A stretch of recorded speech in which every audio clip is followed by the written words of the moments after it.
Tugas kami yang kami lakukan adalah menciptakan rasa aman dan nyaman bagi pengunjung dalam mengikuti dalam hadir di kegiatan tersebut. Bisa apapun itu kegiatannya, apapun acaranya, kita membuat dia merasa aman dan dia nyaman dan wah enak nih, tenang apa segala macam gitu. Seperti itu sebetulnya.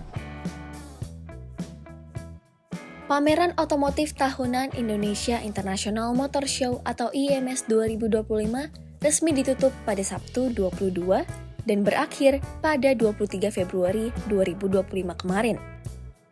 Tapi ada yang tampak menarik namun seringkali terabaikan keberadaannya selama pameran tersebut berlangsung, yakni dengan adanya Team Safety Event.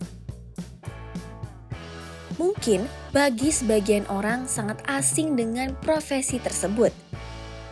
Namun sesuai dengan namanya, pekerjaan ini biasanya berkaitan dengan keselamatan kerja. Pasalnya, perencanaan keselamatan acara perlu untuk mempertimbangkan sejumlah skenario. Mulai dari perencanaan peserta yang hadir, persiapan untuk keadaan darurat, serta memastikan infrastruktur yang aman dengan mematuhi aturan kesehatan. Lantas, apa itu pengertian safety officer yang sebenarnya?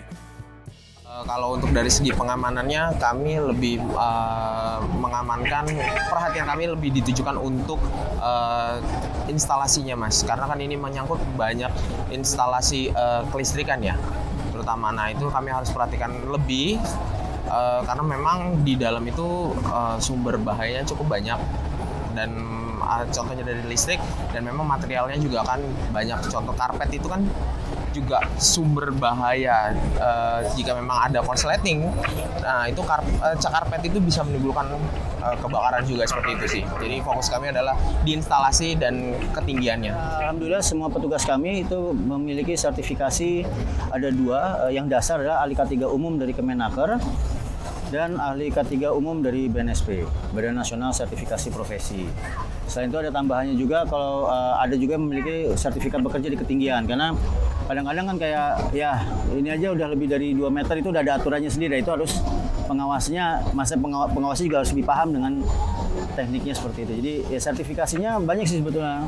Ada juga yang punya sertifikat K3 listrik, K3 genset, jadi emang berkaitan dengan event itu sebetulnya baik. Tapi yang paling dasar setiap tim kami harus mempunyai adalah ahli K3 umum, baik itu dari Kementerian Tenaga Kerja maupun dari BNSP.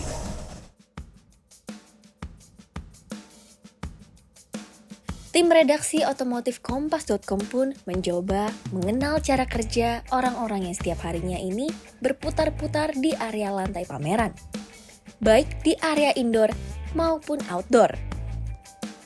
Tim safety dalam sebuah event biasanya akan bertugas untuk mengidentifikasi dan mengelola resiko, serta memastikan keamanan peserta, kru, dan lokasi acara.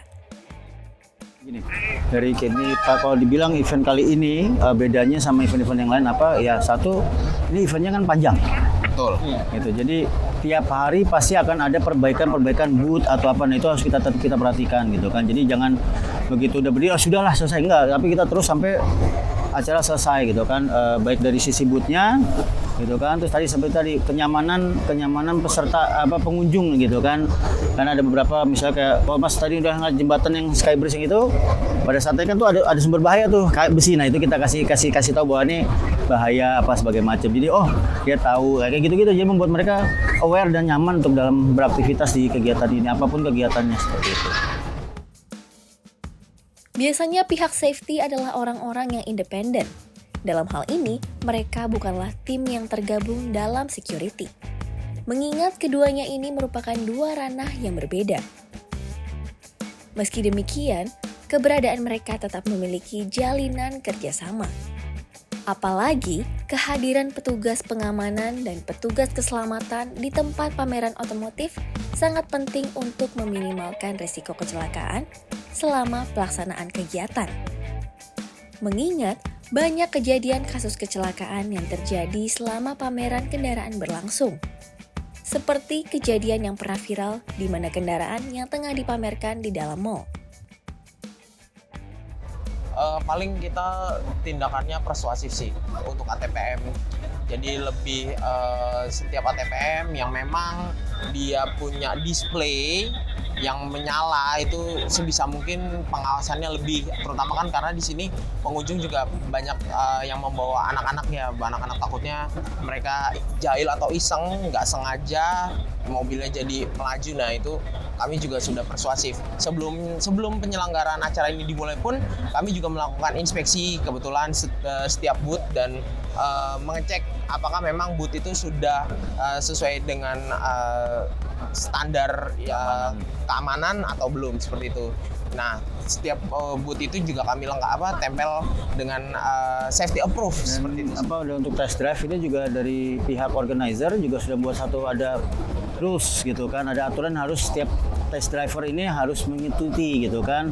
Kayak misalnya tidak boleh lebih dari 50 km per jam kecepatannya, tidak boleh ugal-ugalan gitu kan, tapi tetap aja memang ada beberapa yang bandel seperti itu. Ya, kita biasanya melakukan persuasif langsung kepada pihak brandnya langsung, misalnya mesti apa kita tegur itu gitu kan, karena ada rules-nya, walaupun ada yang diorganize, maksudnya diorganize sama penyelenggara, ada juga yang brand ATPM dia meminjam jalur gitu kan, jadi ada yang satu pintu, ada yang dia punya ini sendiri, tapi tetap aturannya berlaku sama, karena kan tracknya sama gitu, tidak boleh kenceng, tidak boleh apa gitu kan, karena kan apalagi kok di sini kan yang seberang ini kan orang nyebrang takutnya ya bisa ketabrak. Kalau yang samping dia nggak bisa ngendalin, ya amit-amit dah gitu kan, gitu ya, nabrak apa gitu kan. Kalau cuma kena mobilnya doang sih nggak apa-apa, tapi kalau kena pengunjung kan itu yang jadi kerjaan kan gitu. Makanya kita akan lebih persuasif untuk teman-teman dari test driver untuk bahwa ini bukan sirkuit loh, jadi nggak nyari kenceng-kencengan kan gitu kan. Itu yang kita ingatkan selalu seperti itu.